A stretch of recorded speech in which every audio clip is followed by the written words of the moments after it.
All right. All right. How you doing, everyone? So I have, again, camera in front of me here, computer here. So when you see me looking to the side like this, it just means I'm reading your comments. How you doing, everyone? What's up? 45522. Good to see you here. Thank you. Everyone, good to see you here. Yeah, so let's get started. I want to go over a couple questions from last week. As always, folks, if you have questions, leave them in the comments, and I'll do my best to get to them. Do I speak Chinese? I've tried. I'm in the process of learning. I'm learning very slowly, to be honest. It's, a lot of my work reporting on China has been China outside of China. Epoch Times is blacklisted in China. There was this recent court case about that Tibetan police officer in the NYPD. If you read the transcripts of it, it says that for NTD, which is sister media of Epoch Times, not only the staff, but even people who we've allegedly who we've interviewed are blacklisted, and so I cannot go to China. Our staff cannot go to China. Actually, Epoch Times used to have staff in China. They were all arrested. Our editor spent 10 years in prison, and so my work reporting on China has been what China does outside of China. So it hasn't been as necessary for me to learn Chinese. But when I do work on some stories that require that, I'll work with a Chinese reporter. Actually, Crossroads, two of the researchers who work part-time on it, both are Taiwanese, I believe. All right, so let's get into it. As always, folks, if you have questions, leave them in the comments. You see me looking to the side like this, it's just that I'm reading your comments. First off, from Richard Gibb. Good afternoon from New Zealand. First, may I thank you, Joshua, and your team for the amazing YouTube content on Crossroads and the Epoch Times. Insightful, knowledgeable, detailed, and eye-opening. As an Englishman now living in New Zealand, I was shocked to find the supply chain for many businesses here to be utterly dependent on China. May I ask, do you have any information how close the UN is to China? I was wondering how corrupt or ineffective the organization really is. Maybe it should relocate away from the US, where the officials enjoy far too much luxury, and set up in a poorer country. They will actually have to work hard. So this ties into kind of the main topic I had in the headline that I wanted to get into, about how the Chinese Communist Party basically runs its unconventional warfare systems. How does it conquer nations? Now, just to answer a couple of these questions, how close the UN is to China. If you look back at the history of it, actually, the United Nations from the get-go was pretty deeply subverted, not just by the CCP, but by the Soviets. In fact, one of the individuals who helped establish it, you forgive me for not remembering his name off the top of my head, one of the individuals who helped establish it was later found to be a Soviet agent. Pretty soon I'm going to have oh wow, Kate Pons, appreciate the donation, thank you. Pretty soon, actually, I'm going to have an expert on this show to talk with us. It's Newman. Was it named Albert Newman? You have to forgive me for not remembering. My memory can be pretty terrible sometimes, unfortunately. But he's an expert on the United Nations and some of these subversive elements behind it. Epoch Times actually did. Oh, sorry, I'm reading the comments. Epoch Times actually did an infographic on the different branches of the United Nations, which have either leaders or high-level members who are from the Chinese Communist Party. And there's actually quite a few of them. The Chinese Communist Party has pretty systematically subverted the United Nations. It's not saying the United Nations is all bad, but many, many people within it, many branches of it, do have heavy influence from the Chinese Communist Party.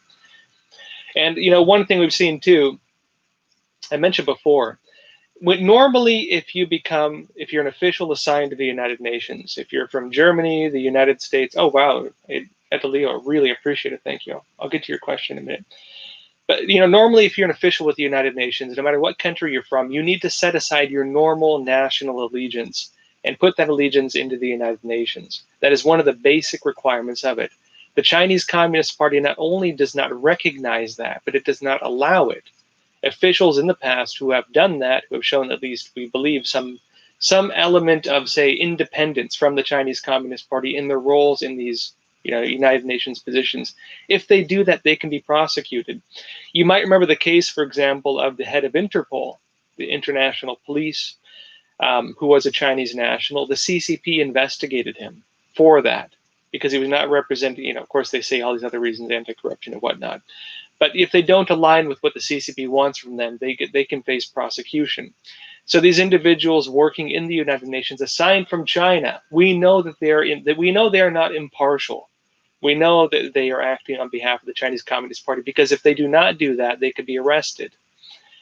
Let me go into this a bit more, then I'll get into Ada Leo's question. When it comes to supply chains, when it comes to the different things we see from China, now we see all kinds of claims. We see the United Front, we see debt traps through the One Belt One Road initiative. We see different Chinese agents getting arrested. We see professors, academics, and so on getting arrested, right? We see all these things all the time.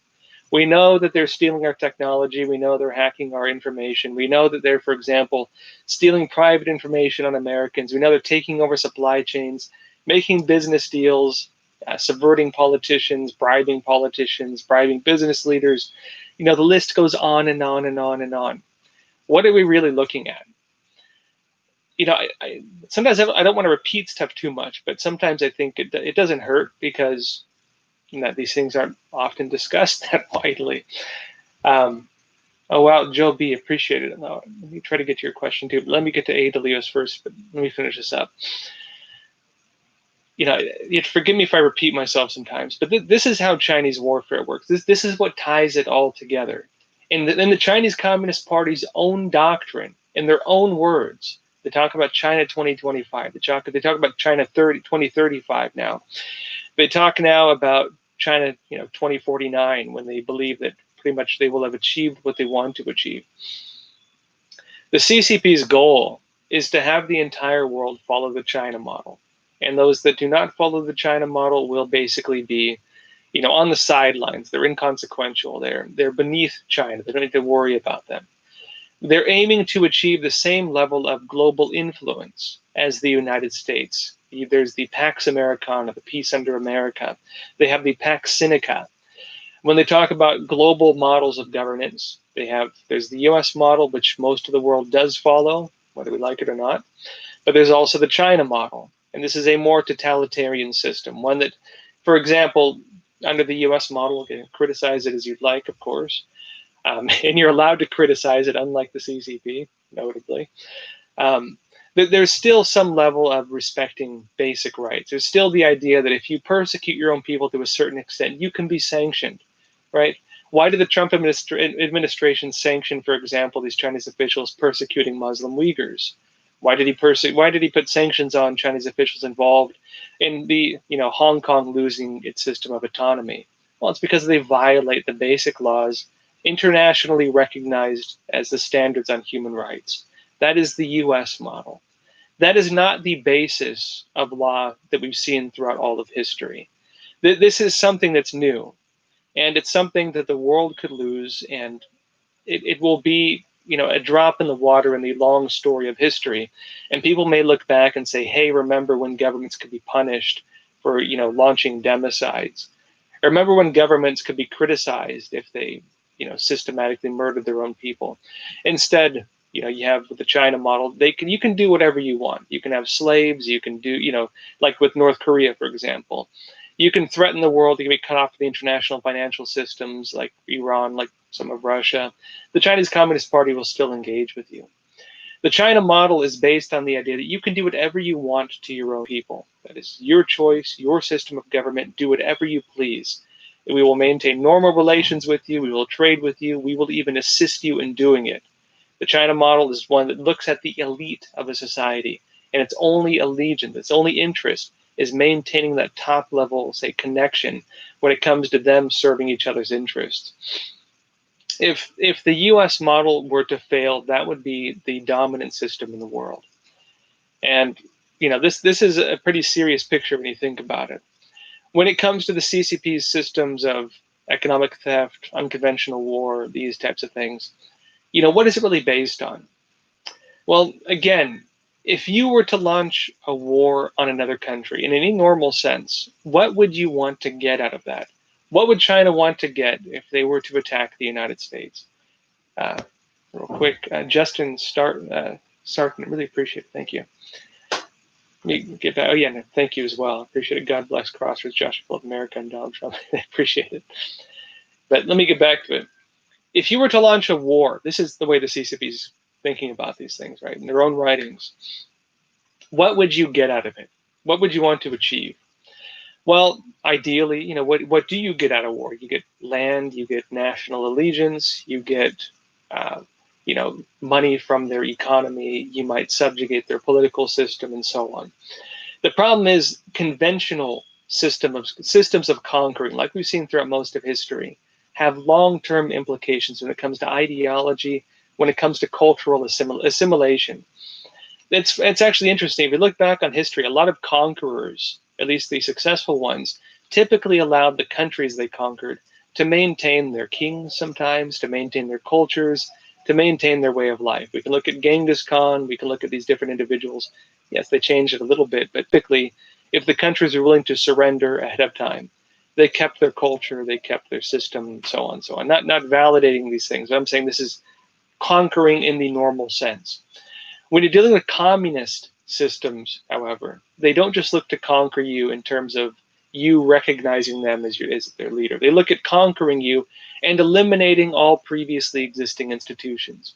This isn't just the economic systems, which they typically maintain anyways. They just bring them under state control. Usually what this means is destruction of culture, destruction of traditional belief. They always persecute religions. They always launch some type of cultural revolution to change the cultural foundations. It means the destruction of classical literature, ancient relics, you name it. It is the annihilation of all previously existing institutions. One thing they've found is that when you do that through the hot model, right, the hot model of communism, this guns and bombs and hostile takeover, there are long-term implications, which is that people who remember it will never really forgive you. This was one of the mistakes that the CCP believes that, for example, Mao Zedong made. This is, sorry, let me get some drink. Kombucha again. Yes, I brew my own kombucha. When looking at the past examples of socialism, communism, this is one of the factors the CCP is looking at. How did they lose legitimacy? How were they taken down? A lot of it was because they did hostile takeovers, and they never fully subjugated the countries they had conquered. The CCP also learned this with the remnants of the Mao era policies, Tibet, Xinjiang, so on. Areas where they've tried culturally assimilating people, but the cultures, the roots, the long-term, say, not wanting to align with the CCP because they remember what it did to them. It's very difficult to do. You could look at, for example, the nation-building attempts of the United States in Iraq and Afghanistan. Conquering a country, trying to rebuild it with a different model is very, very, very difficult. But what they found is you can do this without having that problem if you go into a country and you subjugate it by going after its culture, going after its ideology, going after its businesses, going after its government, and so on, using non-military means. How do you conquer a government? How do you achieve the state of having conquered a government, right? What would you want to get if you were to conquer a government? You want the government to serve the interests of yourself or your party or your country. It's easy to do if you bribe them, if you blackmail them, and so on. And that's how the Chinese Communist Party does it. How do you get the economic system of another country to serve your interests, where they're manufacturing, they're doing things in their country, but it's benefiting your country? Well, this is where they get debt trapped. It's where they get, for example, hostile takeovers of state-owned companies where they go in and they underbid below cost and put the competitors out of business, like they did with the rail industry in Australia. The Chinese Communist Party underbid the other main companies there. I think 2 of them went out of business and they acquired the 3rd. They now dominate the market and they can set the pricing. It was a state-run company, so they don't have to make a profit, at least during the initial stage. Once the competitors are out of business, then they can jack up the prices. Now, some people would argue, well, is Western corporate structures, are these any better? Look, to be honest, I don't think the Western corporate structures are very good. And a lot of this goes back to the corporate reforms, which were, brought in socialist elements. The types of legal protections corporations enjoy. You can look back on the history of these things. A lot of that did tie into the implication, right? The bringing in of socialist ideas into these systems. You also have things like, for example, syndicalism, different types of socialism interpreted through the corporate models. Things aren't as simple when it comes to these government models as they're often framed as. But basically, the Chinese model with these things is to use the open systems, to use the socialism with Chinese characteristics, to lie about their internal finances, their internal situation, and to use, through manipulation, international systems, whether it's money, whether it's banking, whether it's business, in order to go in and use these like armies to conquer countries. And they've been extremely successful in quite a few parts of the world. Most of Asia, most of Africa, most of Latin America, pretty heavily even now in a lot of the countries in Europe, United States, Australia, Canada. Not as far along, but this is a long game for them. When they talk about economic plans, they're looking at 5 years, 10 years, 25 years. And it's working according to plan, let's put it that way. All right, let's get to some of the questions now. From A. DeLeo, thank you again, I really appreciate it, the donation. Josh, the World Economic Forum keeps talking about a great reset they intend to implement. What gives them the idea they can include the U.S. economy on this plan, and what the repercussions will be on the U.S. and the world for that matter? I'll be honest, I haven't followed the World Economic Forum too closely. I haven't personally seen them talking about a great reset, but I could see it. Let's put it that way. I don't want to accuse them of this because I haven't seen it personally. Okay. But I can say I have different pretty good sources who've told me similar things happening. Tyler Wilson asked a similar question. Namely, for example, looking at restructuring international financial systems. Some people talk about going back to a gold standard. Some people talk about China's rolling out, for example, this new digital currency.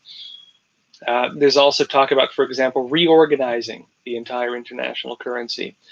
This type of, say, looking back at, kind of going through the financial system and the debt system, or one, wiping out debt, which could be one case. Two, bringing it under a new system of control. Three, people talk about getting rid of the Federal Reserve. I mean, there's all kinds of things. Bringing it under, for example, the U.S. Treasury. All kinds of talk around this. One of the big things the Chinese Communist Party looks at when it comes to finance is who controls the international finance system. The issue they're facing is that everything is done by the dollar for the most part, including if you want to go through different payment systems, the way state banking works. Most of it's done in the dollar. This controls the sanctions. This controls a lot of different things. Yes, it's fiat currency, meaning it's technically worthless currency, recognized as having worth through complex means. The biggest of which is just perception. And different countries claiming on their books whatever they want to say it's worth a lot of times. The Chinese Communist Party, its economy is a black box. It can say whatever it wants. It has usual set standards on economic growth, which many people have pointed out don't seem to be aligning with reality. If it comes to the reorganization of the currency, this is one of the big issues we face. I've talked before. I would love to see the U.S. go back to a gold standard. I would love to see us get rid of fiat currency. I would love to see us get rid of the systems of debt slavery that we have under centralized banking. The problem is, in order to achieve this, you need to basically deal with the entire global financial system. If the U.S. were to go to a gold standard tomorrow, if the U.S. currency was actually backed by gold and you could exchange the notes for gold, I'll tell you what would happen. You'd have countries like China that use fiat currency and lie about their numbers, and they just buy up all of our assets. Day one, they would buy shares in it. And if they're using fiat currency, they can print whatever they want. And there's all kinds of corrupt ways centralized banking works. One of them being in the U.S., for example, if you take out a loan, the bank writes this, in their ledger, essentially, hypothetically, writes in the ledger, $20,000. They create new currency by doing that. The way that banks are able to work with the Federal Reserve and work through these things and basically get people like you and I stuck in debt traps, like college, like mortgages, and so on. I think it's very corrupt. Now, given the individuals working in it now adopted a system that had already been established, I don't know if we can blame them for this, but I don't think it's a good system. And I recognize as well that changing it is not an easy process. To change to this point because of the intertwining economies when it comes to the entire world, and the entire world currently being under the system for the most part, you would need to fix the entire world's financial system to deal with this. And I would see that being extremely difficult because a lot of them would not agree to go along with it. Again, it's not as easy as it sounds. Different groups are talking about how to achieve that. For example, reorganizing the international currency, reassessing it, creating, for example, a gold standard, getting rid of the Fed. There's all kinds of talks about it. I think it would have to be an international system. Maybe things are moving in that direction. Who knows? I cannot prove if it is. But if it were to happen, it would not be an easy process. And I could see a lot of different groups being interested in subverting that process. Firefly, wow, really appreciate the donation. Just for you folks coming in, I have my camera here. I have my computer here. So if you see me looking to the side here, it's because I'm reading your comments. Firefly, really appreciate the donation. Thank you again. I stumbled upon your show 2 months ago. Your show had opened my eyes to the world, the truth and current trends. Please continue doing excellent in this job. God bless you. I really appreciate it. Thank you. For those of you interested in reading more about the international financial systems, I know some people write it off, maybe because its name sounds sensational. Creature from Jekyll Island is a very good book. Very well sourced, very good. Keep in mind the individual writing it. Yes, he has a bias. He doesn't like the Federal Reserve. Yes, he's written other books that are a bit conspiratorial, but it's worth looking at. It's worth understanding it from that perspective. I've read other books along these lines as well. If you understand the Federal Reserve, that's a great one. Of course, I understand the different arguments for and against it, but a good book to start at, I think. All right, let's keep going. AW. Joshua, what did you think of Jan's interview with a rare Canadian MP that acknowledges the CCP threat to Canada and other democratic nations? Garnet Johnson. Garnet Genius. While the Chinese Communist Party is a very strong threat to Canada, I'm aware the government there is arguably closer in some, depends, maybe just as close to the CCP as some elements of the US government. I think it's at a point now where most people recognize that many politicians have been subverted by the CCP. This is not to say all of them. Hopefully it's not a majority, but there are lots of cases on this. In Canada, there was the Sidewinder report going back to, I believe, 2005, was it? It might have been the 90s. I'm pretty sure it might have been 2005. You have to forgive me for the date wrong on it. There was a report called Sidewinder. It was from the Canadian equivalent of the CIA, CSIS. And it detailed how different politicians in Canada had been compromised by the Chinese Communist Party. Now, how many politicians have been compromised by the CCP when it comes to the United States, Canada, and other Western countries, let alone outside the Western countries? Quite a lot. The CCP has an entire government branch dedicated to this. They have an entire military branch dedicated to this. That's the General Political Department, Liaison Department. Project 2049 Institute has a whole report on the General Political Department. It's a military branch dedicated to political warfare. They have a whole military branch dedicated to political warfare. Oh, wow, Scott Free, thank you for the donation. I'll keep trying to get to the different comments. Yeah, they have a whole military branch dedicated to political warfare. Then again, I mentioned also United Front. This is a branch dedicated to compromising the elite of each society. Politicians, business leaders, think tanks, influencers, who are the elite of a society. Those are the ones who direct the, who steer the country, so to speak, culturally, ideologically, politically. These are one of the targets for subversion. Chinese Communist Party's United Front Work Department is focused on compromising these individuals. Not to say they're the only group focused on trying to compromise the elite of each society, fortunately. But the CCP, again, has a whole military branch dedicated, or whole government branch dedicated to this alongside the General Political Department, Liaison Department. And yes, they target Canada just the same. Kate Pons, should we be worried that in case of Biden, or rather Harris presidency, China will feel emboldened to take over other countries to the south, like Burma, Singapore, Malaysia, etc.? Hard to say.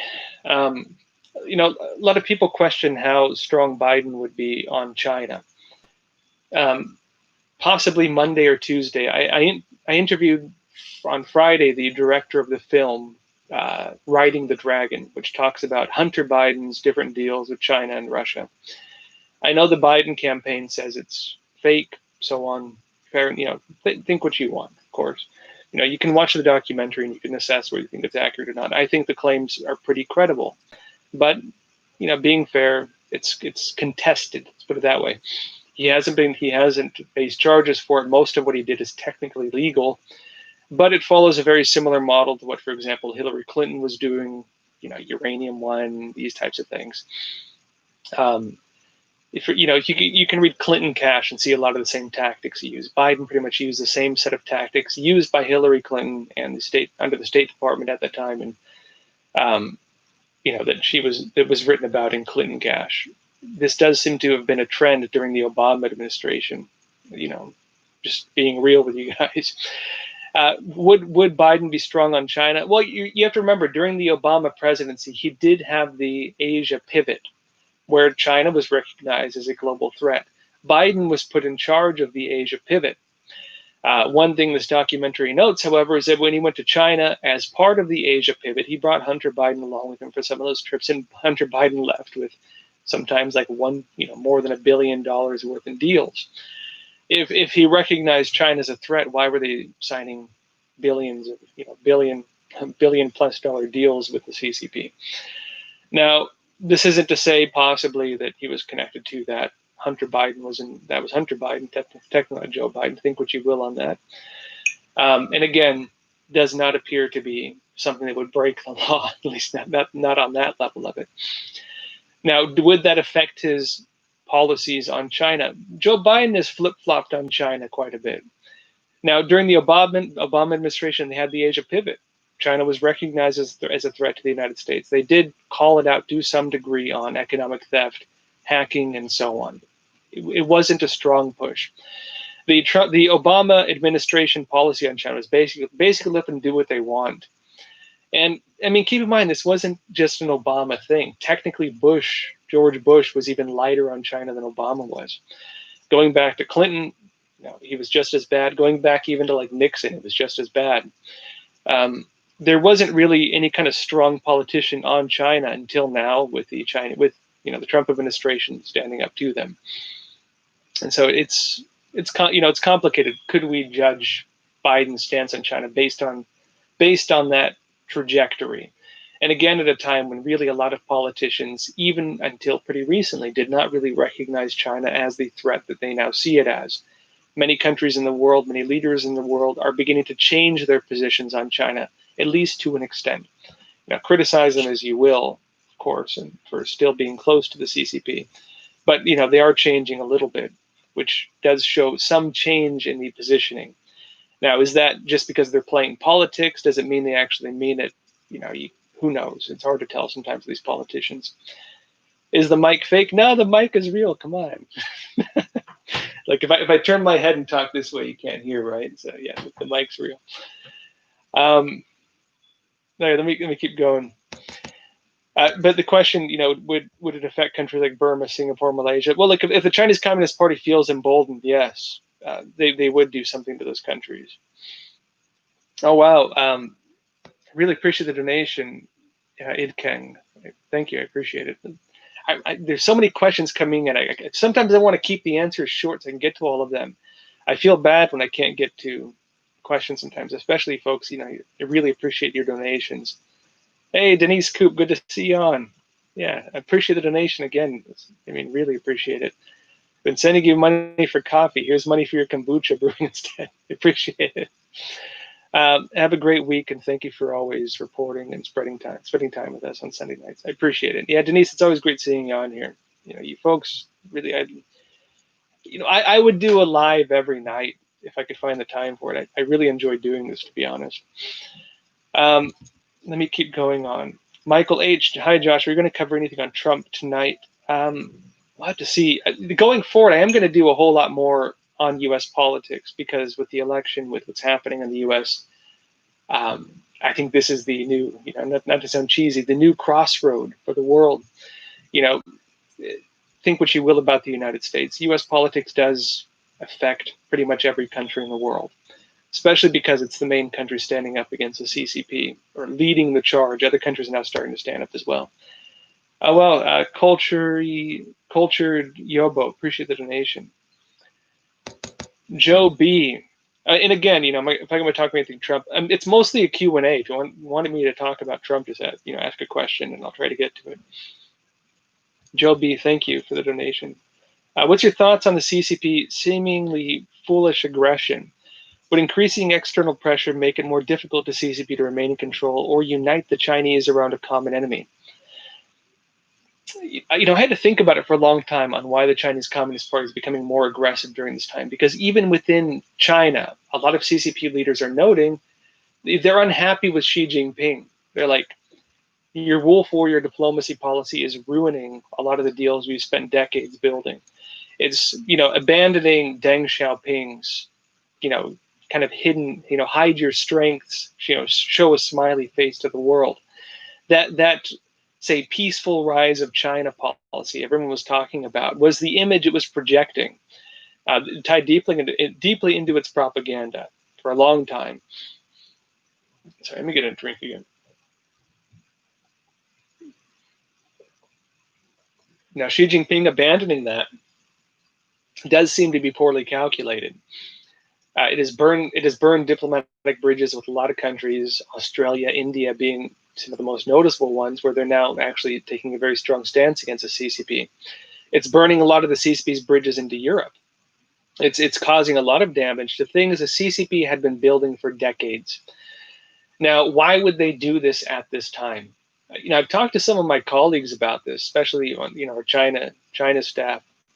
We're blacklisted in China, but our China reporting teams, I should say. What's their analysis on it? We had interesting discussions around it. At Epoch Times, of course. A general analysis we came to was a few different areas. One, Xi Jinping is actually not very well educated. He graduated from high school. He grew up in one of the smaller areas. He's criticized in China for not really having a good education. And so a lot of people in China think that maybe he just doesn't know what he's doing, to be honest. If you were to ask me, I think we shouldn't write him off to that degree, though, because I can tell you, based on what else we've seen, the Chinese Communist Party, in its own analysis, believes the communist system is under assault from too many different directions simultaneously. They're facing internal pressure within the, say, grassroots level, Hong Kong, Taiwan, Tibet, Xinjiang, Inner Mongolia, even the average Chinese person. They're facing a lot of internal pressure. They're facing economic instability. They're facing unemployment crisis. They're facing, who else knows what's going on with these different natural disasters and how badly that's impacted them. One of the natures of the CCP is you can never really see.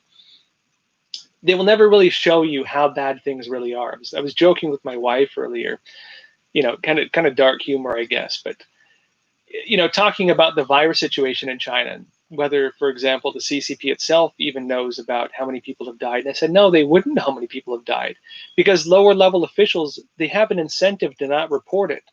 If they report high numbers, they can be arrested. And so even the high level leadership probably doesn't have the numbers on how many people actually got the virus or died from the virus. It's partly because they censor it to the rest of the world, yes, but even within their own system, they low level officials have an incentive to lie about things like this. And you can look at the history of this, and it tells a lot about what's happening now. Remember, for example, during the Great Leap Forward, during the different movements they had in China, when, for example, they had these famines. What happened? Well, local officials in different parts of China were saying, "Oh yes, we've had record grain yields, record supplies. We're doing fantastic." When people were starving to death because they had a lack of food, because crops were failing. They had what they called sparrow warfare, where they deemed the sparrow the enemy of the people, the bird, the sparrow, because it eats the crops. Well, they find out the sparrow also eats the insects that eat the crops. And when they killed all the sparrows, the insects wouldn't eat all the crops, and they had a pretty serious famine from that. Local officials lied about the grain numbers. The CCP itself didn't have accurate numbers on what the actual situation was in terms of how much grain they had. Now you could say, does this mean, for example, that they knew about causing the famine? Probably. Mao Zedong, for example, said that it was punishment for the Chinese people for lacking faith in the Communist Party. He turned it.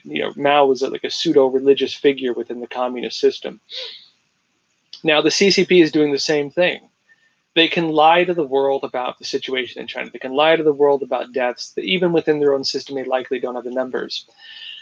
And going forward, I'm going on a bit of a tangent here, but going forward, I'm emphasizing the nature of the CCP. One of their beliefs right now is they're facing internal pressure, external pressure. What's their plan?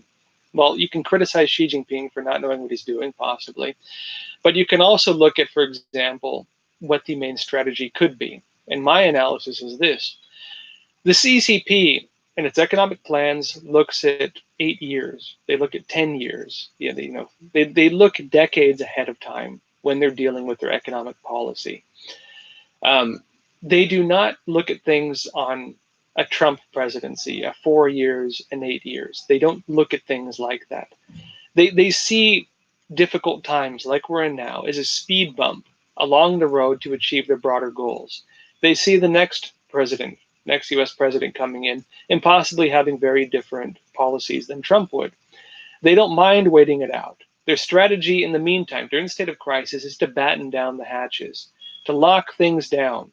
And regardless of how much pressure the CCP is under from international systems, like foreign investment is still pouring into China, including from the United States. The banking systems, the international finance systems are still feeding it. And the CCP knows that it can lock down things, basically maintain that state, focus on merely party survival. All it cares about right now is keeping the party alive during this time of crisis. It doesn't matter how many Chinese people die in the terms of its strategy. They've done this before. More people die for them. It's like, it serves the interests of the CCP in the long run. It makes it easier to control the population. They don't care about these things. 80 million died. Yeah. Some people say up to 100 million under Mao Zedong. 50 to 70 million is a typical estimation. They're doing the same thing Mao did. They don't mind waiting it out. Epoch Times, actually, we had an op-ed saying that, look, if you want to deal with the CCP, you can't look at short-term sanctions that are going to get thrown out, possibly next president, could be.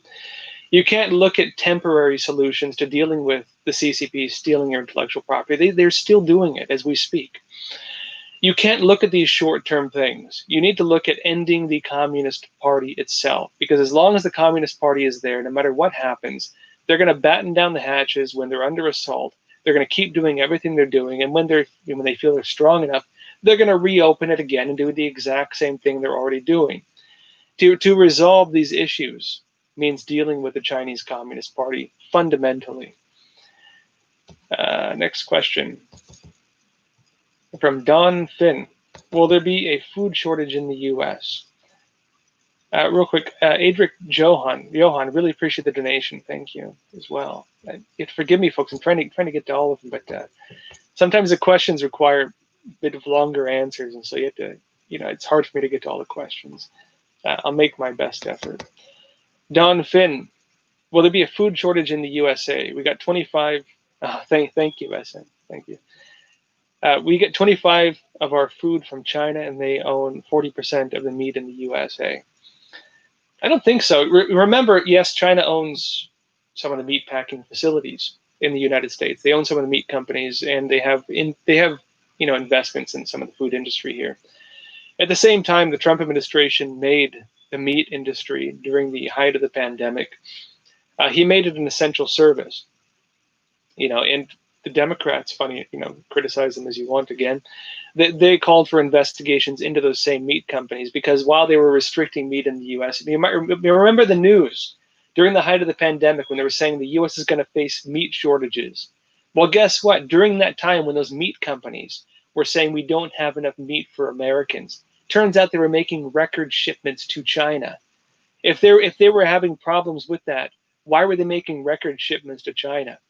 It's actually the Democrats pushing for the investigations on that. Will we have meat shortage or food shortages in the U.S.? I don't think so. In terms of farms, in terms of grains, in terms of meat, yes, China has some interest in it, but it doesn't seem there's been any shortages in production in the U.S., unlike China, where they've had a lot of disasters and so on. Jason Lee, thank you again for the donation. Do you think the Three Gorges Dam will fail? I've heard some very credible rumors on the state of the Three Gorges Dam, and I've refrained from talking about it on the show because I can't prove it. And I'm kind of fighting with myself on whether I should talk about it because it's interesting. It's the kind of stuff where, if I was one of these other journalists, I'd say, source familiar with situation in China says, dam ready to fail or something like that. But I don't want to be like that, to be honest. I can tell you some of the credible rumors I'm looking at. One, there are in fact many cracks in the dam. Going back years, this isn't a new thing. Yes, the CCP finally admitted there was warping in the dam, and which is funny because initially when they talked about the warping in the dam, the Three Gorges, initially a lot of media talked about it. The CCP later on wrote it off and said, "Oh, it's conspiracy theory," and even a lot of journalists in the West were fooled by it. They're like, "Oh, it's just issues with the satellite imagery. It's a fault with the satellite imagery, not with the dam, actually." And so, how dare you criticize the CCP for that? As things currently stand, look, they still have floods. The Yangtze River still has floods along it. As I've noted as well, one of the big things you have with the Yangtze River and the Three Gorges Dam, is they also have a lot of nuclear power plants along it. A disaster along that would not just be a normal disaster. It could very easily turn as well into a nuclear disaster for China. I have sources telling me that the situation is pretty bad. Let's put it that way. I don't want to talk about rumors. Take it for what you will. That there are, for example, large cracks in the dam which are visible. That they, for example, have groups there that are working on repairing, doing emergency repairs currently. I cannot prove this. I have credible sources saying this. Take it for what you will. If the dam were to break, there are different estimates on how that would look. Yes, people talk about a lot of the modeling is based on a complete collapse of the dam. Very likely, if it were to collapse, it would be a section of it, maybe not the entire thing. It would still be pretty bad, not as bad as some of the doomsday estimates, but this would be a blow to the CCP itself. This would be a blow as well to their financial institutions, and possibly, it could be Chernobyl 2.0, China edition. And so it does, I wouldn't say it's going to happen. I would say it is a very large threat to China. Partly in terms of the CCP, it would be a massive blow to the CCP, but it would also mean a lot of, innocent Chinese people getting harmed as well. It's not something I would want to see personally. Let's keep going. Slavic Savior, Joshua. Do you think Trump will come back after his recovery and testify personally that the medical therapies and medications currently available work successfully? We might not need a vaccine. What would it take the Chinese people to overthrow the CCP? Why haven't they thought of it already? Comes to Trump, it looks like he's already heading back. They're saying he might be back at the White House tomorrow. In fact, he did a video conference saying he feels fine already and things seem to be going pretty well. You know, who knows? He is a politician at the end of the day. You know, he does have incentive to not cause panic, and he does have incentive to make sure the U.S. doesn't look vulnerable to foreign attack. Who knows? He is taking remdesivir. He did undergo several different types of therapies. Now, you all might remember. Now, who remembers this? During the height of the virus outbreak in China, the United States announced it made a cure to the virus. You all remember that? Remdesivir? And then it went to China, and they said China, patented it and bought it, and it was controlled by China. Why have we not heard about this drug? It just so happens that's the one that Trump is taking now. Now, the funny thing with talking about cures, if I talk about them on YouTube, they might try to ban this video. They might try to delete this video. It's ridiculous the type of censorship you have on talking about treatments for these things. I can't talk about it. They will delete this video. Trump did try many different types of medications. One of them he did try was remdesivir. Trump he recovered very quickly. I mean, if what he's saying is accurate, he announced that he and Melania had the virus at like 1 a.m. on Friday, so just after midnight Thursday, and it's Sunday now. Within 2 days, he claims he's almost better and may be back at the White House tomorrow. That's a pretty rapid recovery. Trump's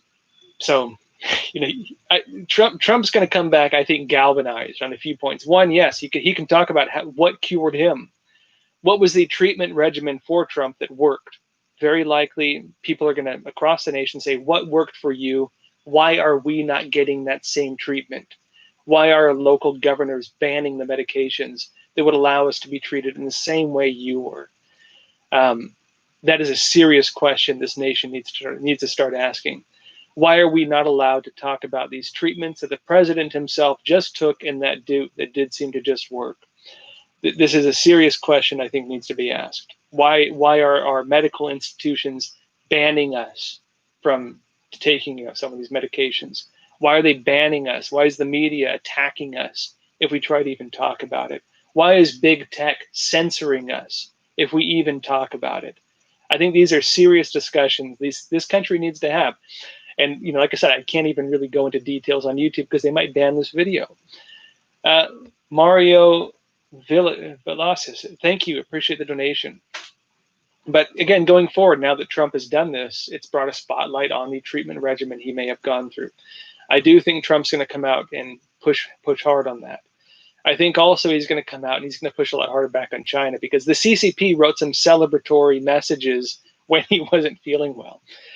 The idea that he may have contracted a deadly virus. Normally, you would offer your condolences. Some individuals with the CCP state did do that. Global Times, for example, said, you deserve it because you tried covering up the virus, blaming him for what they did, ironically. You're talking all, so let's keep moving, or else I'm never going to get to all the questions. All right, from Idkang Uti Sup 45. Forgive me for sometimes I'm terrible at these names sometimes. Just forgive me for my poor ability to pronounce names. As much as I try to get it right as much as possible. In the lives, it's a bit harder. You have to forgive me. I appreciate the donation, though. Thank you. You said your channel is amazing. Keep up the good work. Do you know more about the $3 million going Wuhan for the lab research from the Obama administration? Look, I know there's a lot of, of course, Epoch Times, and I was the narrator of it, and I did some of the work on it. This documentary Epoch Times made investigating the origins of the Wuhan coronavirus. We looked into the different tracks of where the virus could come from. We talked about possible lab leak. We talked about possibility of the Huanan seafood market as wet market. Mostly debunked that claim. Talked about the possibility that was man-made and so on. Personally, if you ask me now, I think it was a natural virus. I think it was the horseshoe bat virus. My own personal theory. I can't say for sure that's what it was. And I think it leaked from the lab. I think in that video we show all the different tracks of possibilities. That video was deeply censored because of that. Chris Swenson, thank you for the donation. You might have seen, for example, if you shared that video on Facebook, Facebook sent you a notice saying you shared a fake video. And then we uncovered that the person the fact checker, quote unquote, they had do that actually worked at the Wuhan laboratory. And then they had another guy in like Brazil go and do some, cover up, sweep it under the rug type thing that was based on really ridiculous analysis, if you ask me. But why was big tech trying to cover this stuff? Why were they trying to prevent any discussion on what the origin of a virus is that is impacting just about every person in the world right now, whether it's directly or through lockdowns or through your business being affected or through just basic fear? Is there a person in the world now who's not been affected by this? And we're not even allowed to talk about credible information on where it may have come from. Unless one of the governing bodies, the WHO, the big media, set the narrative and tell us what what they want to try to force us to believe in terms of what we can or cannot say or can or cannot discuss. And ironically, what a lot of them reported, turned out to be fake. The World Health Organization was discredited. Every media organization that repeated all their lies lied to every one of you. And were they censored for it? Right? Were they censored for it? Were they criticized for it by, say these big tech organizations? Were they, did people who shared their videos get a notice saying you shared fake news because it got proven to be fake news? No. Why was that? Right? Another good question to ask. Well, Chris Swenson, again, thank you. He said the only way Chinese let it can survive is fuel, survive night. Yeah. You talk about what's going on in Tibet and the border battles between China. Yeah, it's a very difficult situation right now. It's something I want to be covering as we go forward as well. Oh wow, it's already 11:22. Let me keep going. Edric Johan, how likely do you think it is the CCP will invade Taiwan during the U.S. election? I feel that they would perceive the U.S. as highly vulnerable during this time, but I am just speculating. They probably do see the U.S. as highly vulnerable. I don't think they would do it. Very likely, were they to invade Taiwan during this time, it would probably push a lot of people to vote for Trump. And the CCP, I don't think they want people to vote for Trump. Yes, maybe Biden will have a harsher position on China. Nothing close to what Trump has. Trump is criticized for being too hard on China by Biden and them. And the CCP has experience working with Biden because Biden was the main negotiator during the Asia pivot under the Obama administration. He has a history of working with the CCP. Notably, as I mentioned, he brought Hunter Biden along with some of those negotiations, and Hunter Biden left with more than $1 billion worth of Chinese deals. So the CCP probably knows how to talk with Biden. They have relations with Biden from the Obama administration. Were they to invade Taiwan, it would probably push a lot of people to vote for Trump because it would validate a lot of his harsh stance. It would validate a lot of his positions on China. And not only that, the CCP is in a weakened state right now. Were they to attack Taiwan during this time, that would bring backlash from the United States, from Australia, from India, from Japan, from maybe even Europe, from quite a few different countries. I don't think they would dare do it. There's different speculation on whether the CCP could even win a war just against Taiwan. Their military is not as powerful as they'd like people to think it is, which is why, again, they rely on unconventional military means. Janice Coop, thank you again. Appreciate it. Thank you. I have to rush through the questions. I only got 7 minutes. There's so many to. I don't want to rush at the same time. Chris Swenson. Yeah, I got your question already. One second. All right, let's see here. Long block. What do you think is the actual health of the CCP? Do you think it's going to be able to fully recover or crumble under external and internal pressure? Personally, I do not think the Chinese Communist Party is going to survive much longer. I believe the first initial step we're going to see is probably a fracturing within the party itself, probably along either military. either along military lines, they have different military sectors within China. If it's a military coup, you might see that. If it's along more political lines, you probably see it based on provincial leaders becoming de facto, balkanized governments. I think that might be the short-term thing we see with China. Long-term, I don't think the Chinese Communist Party has much longer. The CCP itself is trying to avoid a collapse by basically locking down the doors, as I mentioned, and trying to weather the current storm. They do not care how many Chinese people have to die in the process of this. They've done these things before under Mao Zedong. I think that's the current strategy. I don't think it's going to work. I do not think, again, I don't think the CCP is going to make it much longer, personally. But again, we'll have to see, because I'm amazed it's made it this far. Let's put it that way. Edric Johan. Oh, sorry, I went to some of these questions already.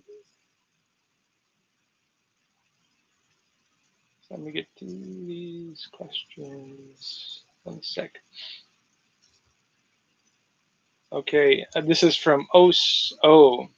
Do you believe U.S. semiconductor exports will ever go back to normal in regards to China? Can we implement stricter controls? It's hard to say. I mean, okay, so when you talk about semiconductors, these are the chips that go into smartphones, different types of high tech, your computer and so on. Sorry, sorry, 1 sec. When you're dealing with high tech markets, you need semiconductors. Now, you could say short term, the Chinese Communist Party bought up a whole bunch of them. They're putting them in the, a lot of the Huawei smartphones, the next gen smartphones. They have about 6 months before their internal supplies go away, meaning the Chinese high tech industry has about 6 months to survive, unless they can find a way to manufacture these things internally. Now, this means a couple of things for the international market. The sale of semiconductors, right, was going to supply the global demand for smartphones, computers, and so on. In 6 months, the Chinese Communist Party is no longer going to be able to manufacture current generation smartphones or computers based on that, very likely, which means two things. Well, will this impact U.S. sales into China, because the U.S. can no longer sell to China? South Korea, Taiwan being two of the other two major countries doing these things. Taiwan now is working on building a manufacturing plant, so TSMC, Taiwan Semiconductor Manufacturing Corp, or something like that, TSMC. They're working on building a plant in the U.S. To manufacture these. How will this impact the global markets? Let's look at a couple factors. So one would be China manages to build current generation chips. They find a way to manufacture these. They were working on this for a long time, including by hiring, scalping staff from these Taiwanese companies to go and manufacture them in China. That entire project has failed. In fact, the people involved in it now are being charged with corruption. They're being investigated. They're being looked into for corruption because it failed so badly. There was even a fire at the Huawei research facility. The CCP tried to write it off. The entire project they had around that failed. The financing around it failed. The whole thing is literally going up in flames. The CCP does not seem able to do this. Even the head of Huawei is going against state media messaging, where they're saying, China is right on the verge of doing this, and they're saying, no, it's not possible. The CCP is not going to be able to manufacture high-tech products within 6 months. That's the end of it, right? Unless they get some miracle breakthrough on high-tech. It's not easy to do. Which means two things. One, China will continue manufacturing products of a lower technological capability. Like imagine they're manufacturing the equivalent of like an iPhone 5. They're manufacturing phones that are 5 generations behind. Who knows if they could even do that? They're manufacturing devices that are 5 years behind current technology. Who's going to buy them? Right? Who's going to buy those? When it comes to Huawei phones and these things, they dominate a lot of the markets in Africa, poor countries, a lot of Europe even, actually. I shouldn't even say that. Will that affect those markets? Probably, because they can buy older generation iPhones. They can buy better smartphones from other companies. Now, what does this mean for U.S. semiconductor companies? It means that they won't be able to sell into China. meaning one of two things. One, the ability of them to sell current generation chips into China will be cut off to some extent, but will that actually affect the supply and demand when it comes to the smartphones they were doing? Very likely we're going to see those phone markets switch to the US. Very likely we're going to see this phone market switch to Korea, to Canada, Ericsson, different companies in other countries. I think the long-term effect of this, actually, it's going to profit the United States and Taiwan heavily, especially Taiwan, because of that. I don't think it's going to have a negative impact on countries outside of China. I think the CCP, more likely, we're going to see a pretty big collapse within the Chinese Communist Party's market interests or market capability on high tech. Give that 6 months. And with that said, too, quote, beware, be alerted ahead of time, people involved in the stock markets. TSMC is probably going to see a big boom, actually, especially when they build in the U.S. and they start this manufacturing plant in the U.S. Really, it's going to be interesting to watch. All right, everyone, it's 11:30, so I should end here. And I know there's a lot of questions that I get to, but I apologize for that. I'll be doing another Q&A, of course, next Sunday, so probably get to them then. Always appreciated, folks. Yeah, I always enjoy talking with all of you. I appreciate it. Thank you, Dr. Logan. I appreciate it. You're all great. I can talk with you guys just all night. I don't find it tiring, actually. I feel like I just talk, answer questions and I can chat with you guys. But it's 11:30 and I have to go to the office tomorrow, so I shouldn't. All right, folks. Well, anyways, as always, appreciate the support, really genuinely. And at Crossroads is a bit over a year old now, and geez, we're like 430,000 subscribers now. I mean, it's incredible. I honestly never thought I'd see it work this quickly. It's incredible how fast it's been growing. And again, this is thanks to your support. So thank you as always. With that said, folks, as always, please take care of yourselves, stay healthy, and stay free. Thank you.